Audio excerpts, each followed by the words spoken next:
তো দর্শক আসসালামু আলাইকুম। তো দর্শক যাকে দেখতে পাচ্ছেন তার নাম হচ্ছে সীতা রানী। সীতা রানী হিন্দু ঘরের মেয়ে। তো সীতা রানী ছোটোবেলায় ইচ্ছা ছিল মুসলিম কোনো ছেলেকে বিয়ে করবে, কিন্তু তার বাপ মা তাকে যেটা যখন বুঝতে পারে তখনই তাকে বিয়ে দিয়ে দেয় তাদের গোষ্ঠীর ছেলের কাছে। তো মাত্র 3 মাসের সংসার পরেই তার স্বামী তাকে ছেড়ে চলে যায়।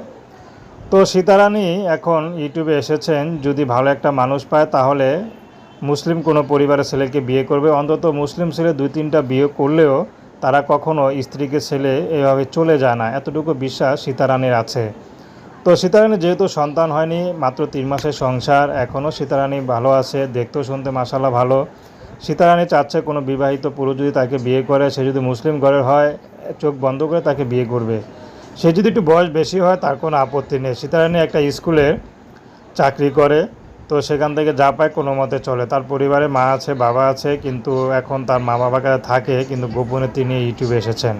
তো চাচ্ছে তার মা বাবাকে না জানিয়ে মুসলিম ছেলেকে পেলে বিয়ে করে চলে যাবে। তো প্রেম ভালোবাসা বিয়ে শাদী আপনাদের ব্যক্তিগত ব্যাপার।